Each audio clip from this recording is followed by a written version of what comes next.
Hello, United. This is Bishop J. Allen Neal, the senior pastor of Agape Christian Faith Center and the presiding bishop of Elijah's Bread Ministries. By now, you've heard Bishop Carr share with you his heart about his future, the transition of he and me back to the United States. I wanted to share just a minute of 20 years, nearly 20 years of connectivity with him and working with United for these years. He has been a solid partner, a vital partner in helping us, United, taking the gospel to the uttermost parts of the world. 20 years ago, we started in this missions work. Over 20 years ago, we started this missions work. We didn't have very many partners, but we picked up a faithful partner in you. We were able to build orphanages and children's homes, kinderheims around the world, in India and Sri Lanka. We are able to take care of lepers and widows, and we've done a tremendous job. The faithfulness of this man of God in the church has been, I can't even tell you, we wouldn't have been able to do many of the things that we were able to do and accomplish without your great support and love and prayers. One of the things about pastoring overseas, I've been doing it now for over 25 years, been away from home 30 years, buried 3 parents. I buried my oldest daughter, Wanda, and I buried our oldest daughter. It's a sacrifice that comes when you are overseas abroad. And one of the things that I used to remind him of is the Lord used to tell me all the time, and Wanda, you take care of mine and I'll take care of yours. I can tell you without a reservation, he cared much about you there at United.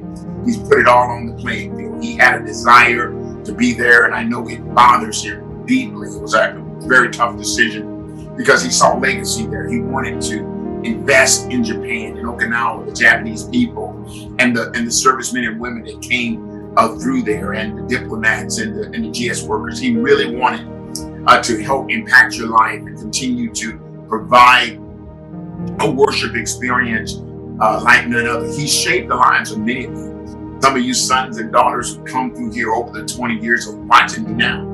Many of you remember when we started years ago in every location, from 58 and all the little places that throughout Okinawa. But he always grew and expanded that ministry. One of the strongest ministries there. What's interesting though?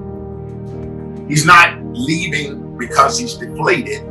It's a time that God has called him to transition. And many times in life, you get a chance to move, to transition, to go. And I think one of the things that we do so often is we stay longer than we should.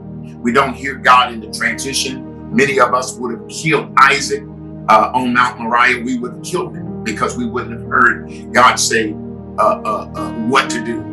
Hold up, there's a ram in the bush. We wouldn't have understood that. We wouldn't have heard what God is saying. We got to continue to hear it, to continue to hear God. But I want to say about this decision, I know it's difficult. I've been setting up my transition program all now, and it's difficult to get the right person in a ministry to carry on your name and your legacy. Much of it that he wanted to try to do, at time it didn't work out like he thought it would. Some people didn't come through like he thought they would come through. Things didn't happen that way. But one of the things that did happen, he never lost his passion for what he knew God had called him to do: to educate, to coach, to train. He has a heart for young people, families, marriages. If you know his background and where he came from, it's a miracle that you have a pastor that has a family that's so strong, and a wife that's so loving, because he didn't have that example. But he became the example. He became the epitome of an outstanding father, husband, really, and a stalwart leader. United, it's going to be tough because it's been many, many years that church has been there.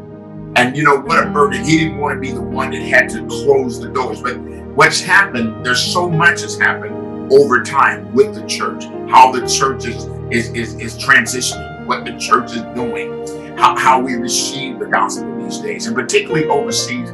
It is very, very difficult, and it's very, very costly. This man has literally laid it all on line. He's given of himself. He's given up his livelihood, his potential to make money. He's put it all on the line. He's invested everything he had into the ministry. Now he's got to turn the page. But here's what I want to specifically ask you all to do. Those of you all that are there, be mature and understand this. He's taught you how to love God and to follow him as he follows Christ. And you got to know that he's hearing from the Lord, and that you are not being dropped, but he's always going to be your father. He's always going to be there. And many of you are going to stay connected. But I want to encourage you to do that. Those that know that, in this transitional period, he's going to be there. Still going to be a voice there for you. But he needs your support. You got to clear the building, the things that you have to do. But more importantly, you got to send that family back home. Someone that serves 20 years, there's not perhaps a retirement plan and all of that. He sacrificed all of that. But there's something that I'm also appealing to the Elijah's Bread Ministry. Brothers and sisters, we know what it is, particularly those of you who are serving with me overseas that are American. We know the sacrifice that it is to be away from family, to be away from your parents, to be away from your children, your grandchildren, for the sake of the ministry. And Dee and Terry have done that. They've done it selflessly. And I just want to say to you all, we need your help. We need your support.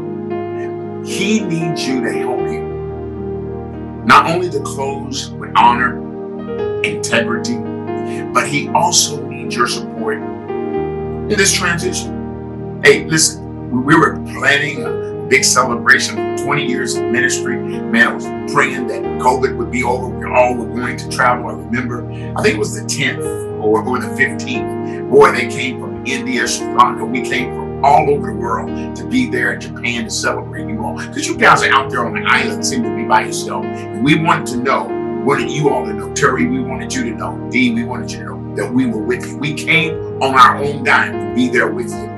Here we are again. Your brothers, your sisters, your co-laborers are saying, listen, we're going to be here with you. We're going to help you in this transition. We love you.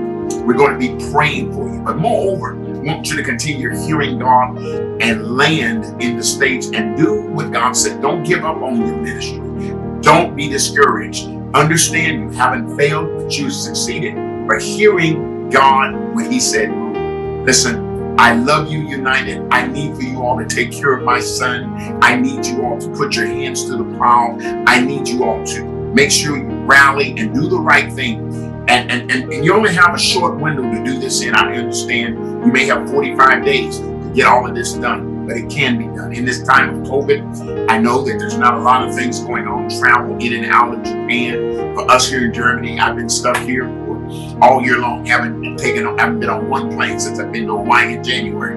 And so there's a lot that can be done focusing internally. So I'm asking you, I'm pleading with you, whatever method you all are receiving money, maybe it's GoFundMe, PayPal, any kind of cash app, whatever's on the screen, however he gets this, the ministry gets this information out.